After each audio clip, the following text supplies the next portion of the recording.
à tous, bienvenue dans cette nouvelle vidéo, vidéo qui sera un tag. J'ai été taguée par Marie-Laure de la chaîne Je peux pas, j'ai créa sur un tag de Didine, le DP et autres.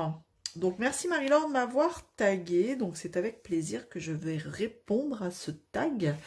Je suis sur la Maui Mermaid et j'étais en train de combler les petits confettis là qui me restaient. Donc peut-être que j'aurai fini avant d'avoir terminé le tag, mais c'est pas grave, écoutez, je ferai autre chose en attendant. Donc on y va pour la première question, parce qu'il y a pas mal de questions quand même.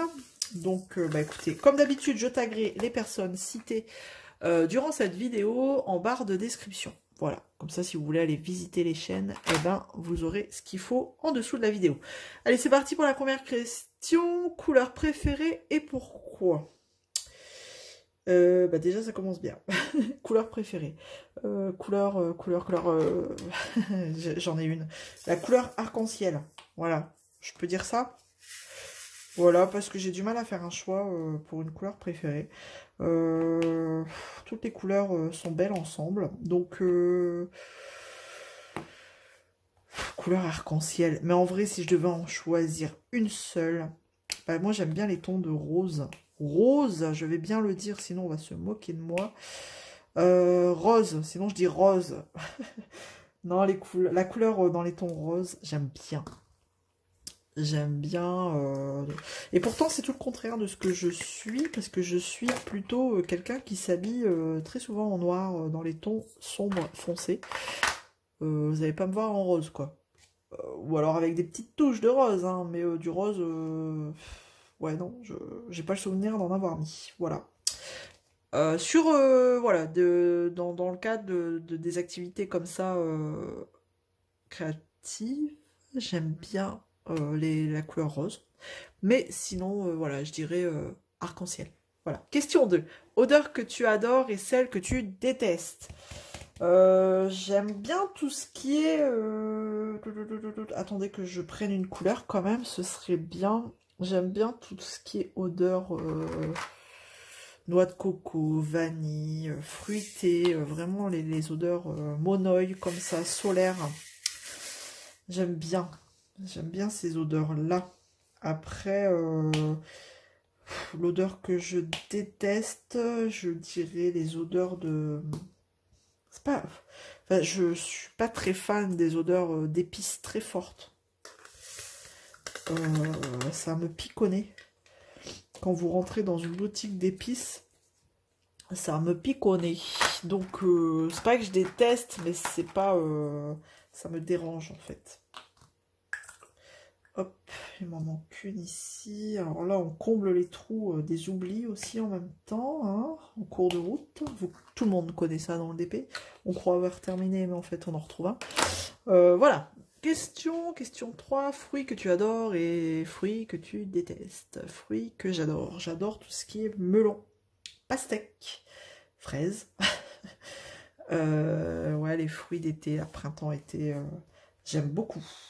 D'ailleurs, j'aime bien là parce que ça commence à revenir. Enfin, ça fait du bien de voir ces fruits revenir. Et celui que je déteste, je dirais tout ce qui est agrumes, orange, citron. Je suis pas tous ces fruits acides, j'aime pas. Même les bonbons, hein. Les bonbons à l'orange, tout ça, j'aime pas ça. Ou au citron. Alors mes enfants adorent ça, mais alors moi je déteste ça, j'aime pas ça. Donc ouais, je vais partir sur ces fruits-là. Hop, en choisissant une couleur, ce serait bien.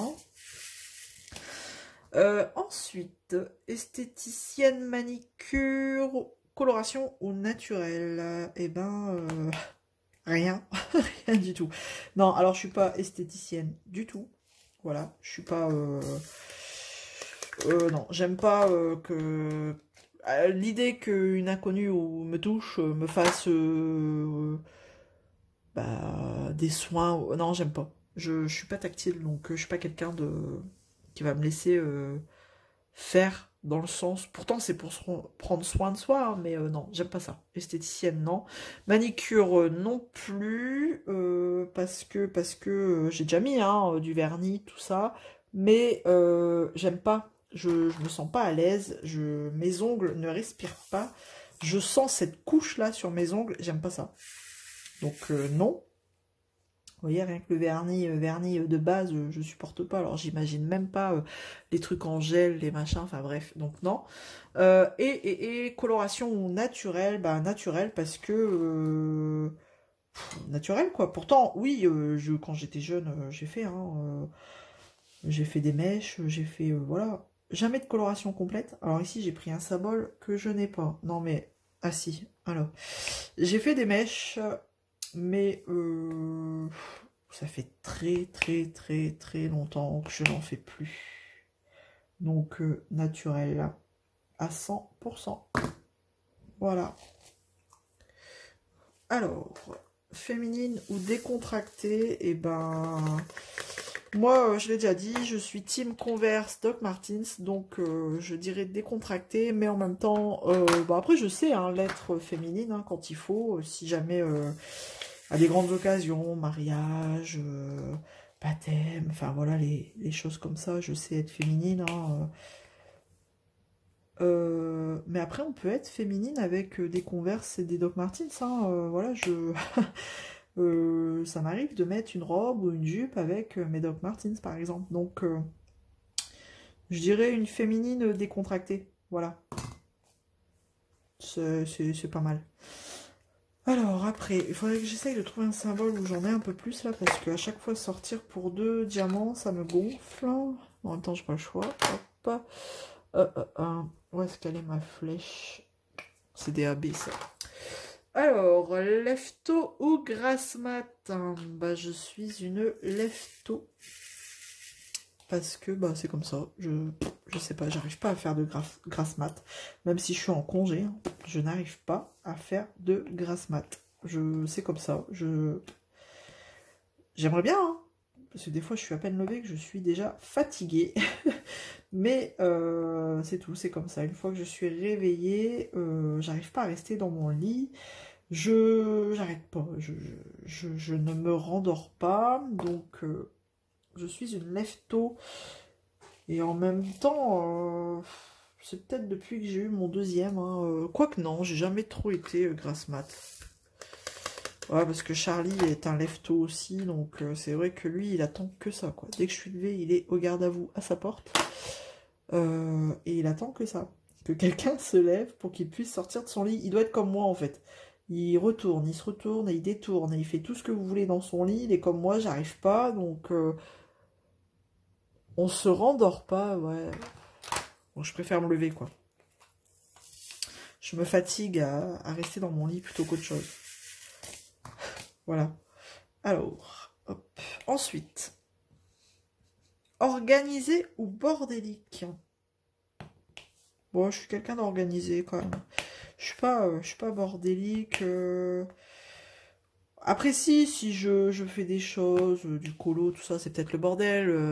Comme quand on fait du DP, c'est normal en même temps. On est en train de faire l'activité, donc et encore. Voilà, c'est pas vraiment du bordel.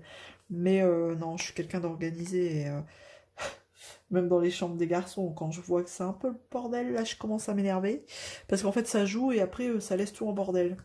Donc, je suis quelqu'un d'assez structuré, même dans les chambres des enfants. J'ai mis en place des choses. Donc, après, ils jouent, il n'y a pas de souci là-dessus. Hein. Ils jouent, ils font ce qu'ils veulent. Mais une fois qu'on a fini de jouer, on range et on remet les choses là où on les a eues. Voilà. C'est tellement plus pratique de retrouver après les jouets quand ils sont rangés à leur place, n'est-ce pas? Parce que des fois, c'est... Ah ben, je retrouve plus ça. Vous avez la moitié du jeu, quoi. Il manque les petits personnages, quoi. Parce que, ben, on les a pas mis là où il fallait. Donc ça, voilà. Je suis quelqu'un... même quand on part en vacances, j'aime bien être organisée. Je fais des petites listes, même au travail. J'aime bien être organisée. C'est comme ça. Enfin, voilà. Donc... je suis... c'est pareil, quand je pars du boulot, mon bureau, j'aime bien qu'il soit rangé. C'est comme ça. Donc, je suis organisée plutôt, ouais. Dépensière ou économe? Ouais, je suis pas économe ni dépensière. Après, voilà, je me dis, on travaille, enfin, on travaille dur quand même, je trouve. Donc, j'aime bien qu'on se fasse plaisir. J'aime bien, ouais, c'est clair, je me fais plaisir, je fais plaisir aux enfants, je fais plaisir à la famille. Parce que je peux le faire, après, voilà, si je peux pas, bon bah c'est tout, on fait pas.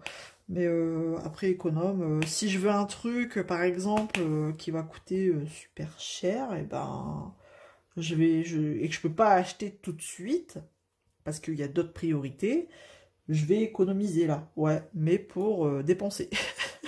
Voilà, je suis pas de là à me dire, non, il faut qu'on économise, tout ça, non, ça sert à rien. Enfin, c'est pas que ça sert à rien, si, après... ça peut toujours servir hein, d'être économe. Hein. Mais ouais, j'aime bien faire plaisir, quoi. Autant à la famille qu'à moi-même. Donc, je dirais une dépensière économe. Voilà. Ça peut... Ouais, ça marche bien. Alors, si tu ne devais voir qu'un film et rien d'autre, ce serait lequel? Un film et rien d'autre. Ouf, bonne question, parce qu'en fait, j'y ai pas réfléchi à ça. Un film et rien d'autre. Là, j'ai un film qui me vient en tête, c'était L'homme qui murmurait à l'oreille des chevaux. Qu'est-ce que j'ai kiffé, ce film? Mais je sais pas pourquoi. Alors oui, il y a Dirty Dancing, alors celui-là, je peux vous dire que je l'ai regardé, mais alors, j'ai pas assez de mes 10 doigts pour vous dire combien de fois je l'ai regardé, mais... L'homme qui murmurait à l'oreille des chevaux. Je suis cet amour-là pour l'animal. Ça m'a complètement pas bouleversé, mais ouais, enfin voilà quoi. Donc je retiendrai celui-ci. D'ailleurs, il faudrait que je le regarde. Il y a très longtemps que je ne l'ai pas vu ce film-là et vous voyez, il m'a marqué. C'est un vieux film, hein, mais ouais. Allez, je vais rester sur ce film-là. C'est le premier qui m'est venu en tête. Après, zen ou hystérique en voiture? Oh bah. Non, je suis zen, et zen. Ouais, non, ça m'arrive. Je dis pas le contraire, ça m'arrive de m'énerver de temps en temps. Ça arrive. Mais c'est justifié. Voilà, quand le mec il tourne, il met pas son clignotant, alors du coup j'aurais pu m'engager, ça serait le nom de m'énerver, quoi. Ou les gars qui respectent pas les priorités à droite, c'est pareil, quoi. Ouais, non, ou les fous furieux, là, qui doublent comme des tarés, ou qui vous arrivent par derrière, comme des malades, en faisant des appels de phare, en disant, voilà, ça veut dire, vas-y, casse-toi, je suis prioritaire. Bah non, ça a le nom de m'énerver. Alors ça, j'ai tendance, du coup, à faire exprès. Ouais. Ouais, je suis un peu chiante. Mais alors ça a le don de m'agacer, quoi. À un moment donné, c'est bon. La route est à tout le monde, il y a un code de la route, tu le respectes. Donc, après, de là être hystérique, non. Mais, non, je suis zen. Par exemple, on part en vacances, il y a des bouchons, bah, je préfère prendre la route parce que je sais que je serai plus patient que monsieur. Voilà. Je suis zen. Ouais. Je vais dire ça. Zen. Non, même monsieur, dans les bouchons, il a beau être à côté, il arrive encore à s'énerver. Enfin bref, parce que ça n'avance pas. Bon. Ensuite, un an sur une île déserte, la nourriture et les boissons sont fournies. Que prends-tu?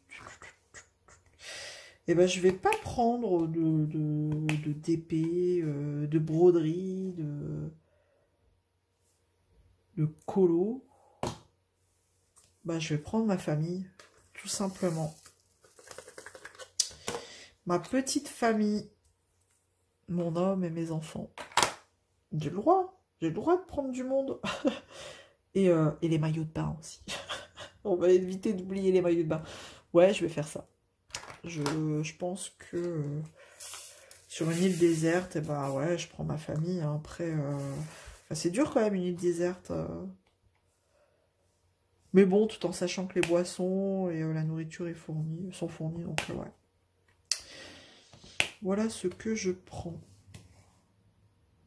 Étonnamment, pas de loisirs créatifs. Alors, ou peut-être une petite broderie quand même. Avec la famille. Hein. Écolo à 100%, 80%, 75% ou 50%? Bonne question. On essaye de faire quand même très attention. D'ailleurs, on a eu, enfin voilà, il n'y a pas très longtemps, on a la commune qui nous a permis d'avoir un composteur. Donc voilà. Donc on composte, on fait le tri, on fait attention à tout ce qui est eau, électricité, on recycle un maximum. Enfin voilà, je dirais quand même à 75%, je pense que c'est le bon compromis par rapport à tout ce qu'on fait. On essaye quand même ouais, d'être des citoyens éco-responsables un maximum. Et même, même les enfants, hein, c'est dans l'apprentissage. Voilà, ça fait partie de leur éducation et de leur apprentissage. Et même à l'école, hein, je peux vous dire qu'ils ont eu un cours avec des intervenants comme ça sur l'écologie, sur le tri, sur machin. Donc voilà. Et je pense que pour eux, plus tard, ça sera inné, comme c'est inclus dans leur éducation. Donc même quand ils partent en pique-nique avec l'école, enfin voilà, ou même nous, hein, on a tendance à mettre dans des boîtes à pique-nique, des gourdes, voilà, des gourdes réutilisables, de pas utiliser de l'alu, enfin voilà, ces choses-là, quoi. Même en termes de sac, c'est des tote bags, j'en ai déjà dans mon sac. Au moins, ça me permet de réutiliser, même à la pharmacie. Enfin, voilà. Donc, je dirais 75%, tout en essayant de s'améliorer forcément de jour en jour. On aimerait être de plus en plus éco. Voilà. Écolo. Alors, depuis le départ de chez tes parents, combien de fois as-tu déménagé? Et pas, je dirais pas mal de fois parce que ça fait 18 ans que je suis partie de chez mes parents et en 18 ans, j'ai fait le calcul, on a déménagé 5 fois. Donc c'est pas mal, hein, 5 fois. Je peux vous dire que la dernière fois, c'était il y a 5 ans et je me suis dit, c'est le dernier. Il m'a tué. J'ai dit, si je dois redéménager, ben, c'est parce que j'ai pas le choix, quoi. Mais j'ai dit, c'est tout, c'est terminé, je ne déménagerai plus. Parce que mine de rien, c'est fatigant, c'est usant, quoi. Donc 5 fois, c'est déjà pas mal. Hein. Surtout que là, les dernières fois, c'était quand même avec des enfants en plus. Donc, déménager avec des enfants, voilà, quoi. Et tout ce qui va avec, hein. C'est pas le premier déménagement des parents à un appart, hein. Ça n'a rien à voir. Hein. Là, c'est... Plus on déménageait, plus on avait à emporter...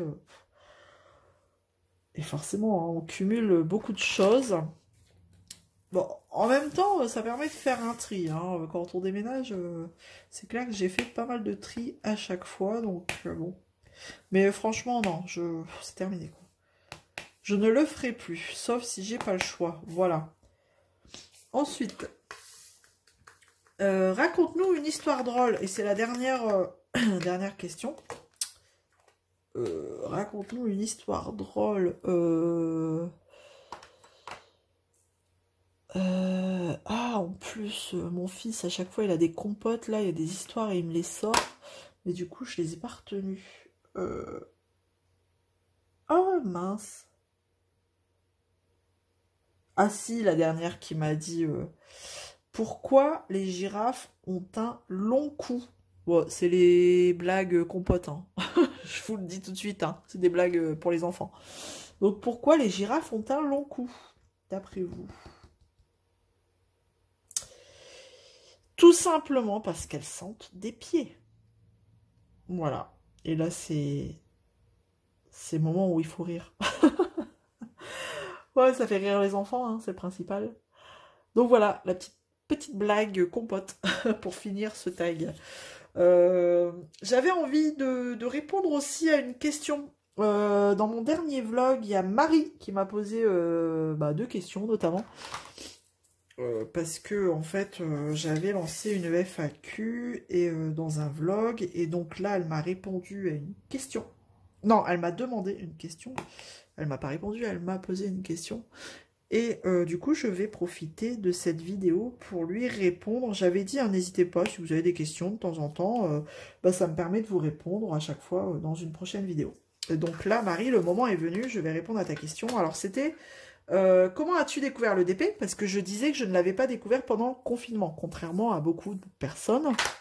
Donc elle me demande comment as-tu découvert le DP et qu'est-ce qui t'a motivé à te lancer? Alors comment j'ai découvert le DP? J'ai découvert le DP via les réseaux sociaux, tout simplement. Voilà, comme beaucoup, je pense. Et qu'est-ce qui m'a motivé à me lancer? Eh ben, j'étais dans une période un peu compliquée où je cherchais une activité.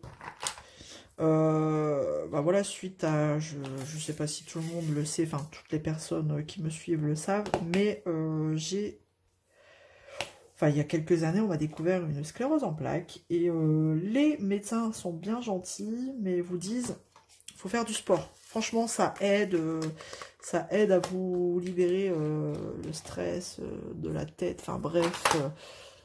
Parce qu'en fait, quand on a une sclérose en plaques, il faut quand même éliminer tout facteur de stress. Mais comment vous dire que ils sont bien gentils, mais la vie, c'est pas détente tous les jours. Donc, puis moi, le sport, ouais, non.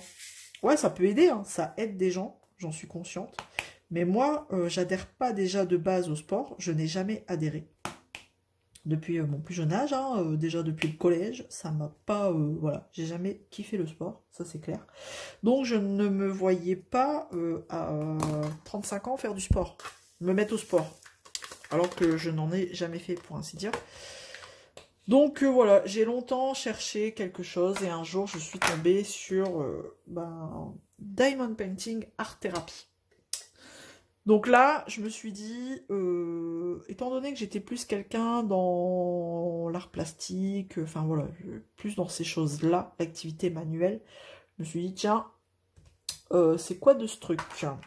Et donc, j'ai regardé beaucoup de vidéos, beaucoup pour pas me, enfin ouais, beaucoup de vidéos pour pas me lancer dans n'importe quoi. Et là, je me suis dit, bah allez, pourquoi pas. C'est peut-être celle-là, cette activité, écoute, on va tenter. Et donc, j'ai, après avoir regardé du coup beaucoup de vidéos, j'ai commandé ma première toile chez Homme Fun. Voilà, pour pas prendre n'importe quoi dès le départ, j'ai pris Homme Fun. Et quand, en plus, j'ai pris du 50 par 70, hein, pour pas faire les choses à moitié, quand j'ai vu le kit arriver, alors là, comment vous dire? Je me suis dit, c'est quoi de ce truc?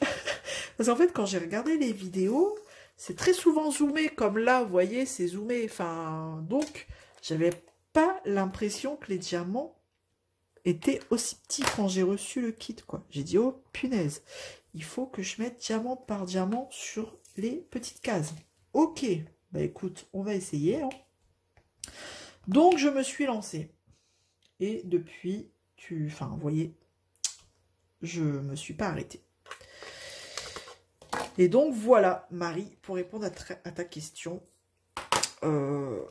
j'ai découvert via les réseaux sociaux, et pourquoi, ce qui m'a motivé à me lancer, bah voilà, c'est purement thérapeutique, quoi. Et depuis, bon après, c'est vrai que j'avais du mal à passer une journée sans en faire, et après il y a d'autres choses qui se sont greffées à ça, hein, comme la broderie, qui fait que quand le soir je rentre du boulot et je suis explosée, fatiguée, et que j'ai pas le courage de me mettre à faire du DP, à ouvrir une case, parce qu'on sait qu'on ouvre une case, vaut mieux la terminer, sinon bah voilà quoi, enfin puis après c'est psychologique, hein. Moi dans ma tête j'ai commencé une case, il faut que je la termine, donc bah je préfère me poser dans le fauteuil avec une petite broderie devant la télé. Et ça, si j'ai pas fini, c'est pas grave, quoi. Si j'ai pas fini mon fil, c'est pas grave. Voilà. Donc voilà. C'est pour répondre à la question de Marie. Voilà pourquoi je me suis lancée dans le DP. Et en parlant de ça, du coup, me vient une idée d'un coup d'un seul. Le 30 mai, étant donné que nous sommes on est le combien? Le 14, donc le 30 mai, c'est la journée mondiale de la sclérose en plaques. Et donc, enfin si, il me semble que c'est le 30 mai, au pire je ferai un corrigé si jamais c'est pas le 30 mai, mais pour moi c'est le 30 mai. Et donc, me vient une idée, le 30 mai, j'ai envie de commencer une toile. Alors la sclérose en plaques est représentée par le ruban bleu. Et donc le 30 mai me vient une idée de faire une toile avec une couleur dominante qui sera le bleu. Voilà, j'ai envie de faire ça. Et donc, qui veut s'associer à ce petit projet, un projet assez personnel du coup, pour le coup, hein, parce que là je cible vraiment cette maladie. Ah, je vois que j'ai oublié un truc ici. Et donc les personnes qui veulent s'associer à ce petit projet perso, qui deviendra peut-être un projet un peu moins perso du coup pour le coup, n'hésitez pas. Voilà, vous pouvez, si vous avez envie de démarrer une toile avec la dominante de couleur bleue, n'hésitez pas à me rejoindre et à publier sur le groupe d'épée et passion. Ce sera avec plaisir. En tout cas, moi, sachez que je serai ravie que ce projet devienne un projet un peu plus élargi, qui ne reste pas que chez moi, en fait. Donc, à voir ce que... Après, peu importe. Alors, je dis une toile, mais non. Je dirais même un objet, un colo. On a tous, on est beaucoup à avoir des petits objets, porte-clés, même un porte-clés, on s'en fout. Vous avez un porte-clés ou c'est un Pokémon bleu, faites-le, pas de souci. Mais ouais, la dominante, faut que ce soit du bleu, voilà. Donc moi je vais voir, alors faut que ce soit dans votre stock, hein. De toute façon là, on est quoi, le 14 mai, le temps que la vidéo sorte, enfin voilà, ne commandez pas de toile. Ne commandez pas d'objets. Moi, je vais voir si j'ai pas de toile. Je ferai un colo. Je démarrerai un colo dans les tons bleus. Et pareil, on se laisse pas... je laisse pas de délai. Si vous avez une broderie avec beaucoup de bleu, n'hésitez pas. De toute façon, je laisse pas de délai. Le but, c'est de démarrer ce projet. Cet objet, un colo, une toile, ce que vous voulez. Le 30 mai. Le jour de cette, de cette journée mondiale la sclérose en plaques. Voilà, histoire de sensibiliser un petit peu sur cette pathologie qui est pas forcément comprise, quoi. Des fois, là, histoire de finir mes symboles, je vais vous expliquer, mais les gens comprennent pas qu'on puisse être super fatigué, quoi. Moi, des fois, je suis usée, exténuée, mais après, voilà, c'est tout, il faut que j'avance. Mais les gens ne comprennent pas, quoi. Des fois, t'es fatigué, t'étais en congé, bah ouais, mais même, c'est, je veux dire, quelqu'un qui est fatigué, il faut se dire qu'une personne qui est atteinte de CEP, c'est x2, quoi. Vous voyez, vous allez faire un effort, vous allez mettre, je sais pas, 10 minutes pour récupérer. Quelqu'un qui a une CEP, c'est 20. Donc voilà. Après, il y a tout ce qui est douleur neuropathique. Bon, moi, c'est dans les mains. C'est pour ça que je vous dis, la motricité fine, c'est tout, c'est mort. Je l'ai perdu suite à ma dernière poussée. Il y a, voilà, c'est une maladie silencieuse. Les gens, tant que vous n'avez pas d'handicap physique, les gens, se rendent même pas compte du quotidien, quoi, d'une personne atteinte d'une CEP. Après, voilà, il y a d'autres maladies. Voilà. Là, aujourd'hui, je parle de cette maladie que je dois supporter au quotidien. Et du coup, le 30 mai, j'ai envie voilà, qu'on se fasse un petit projet, si vous voulez me joindre, vous joindre à moi, me rejoindre plutôt. et ben ce sera avec plaisir. Donc du bleu et du bleu. Voilà, si vous aimez pas le bleu, bah pas de bol. C'est le ruban bleu, le 30 mai, la journée mondiale de la sclérose en plaques. Eh ben écoutez, j'ai envie de dire que si vous avez été jusque là dans cette vidéo, eh ben n'hésitez pas à mettre un petit cœur bleu en commentaire, ou même si vous me laissez un commentaire, n'hésitez pas à terminer votre commentaire par un cœur bleu. Ce sera avec plaisir. N'hésitez pas à me dire aussi en commentaire hein, si vous voulez vous joindre à moi pour ce petit projet. Projet sans prise de tête. Voilà. Pareil, hein, si c'est une petite toile, c'est une petite toile. Enfin, vraiment, pas de souci là-dessus. Je vous dis, moi, il faut que je vois ce que j'ai en stock. Voilà. Donc, en attendant, on n'oublie pas le petit cœur bleu. Hein, un abonnement si c'est pas encore fait, un petit pouce en l'air. Et puis, on se retrouve très vite dans une prochaine vidéo. Je vous fais plein de gros bisous. À bientôt. Salut tout le monde.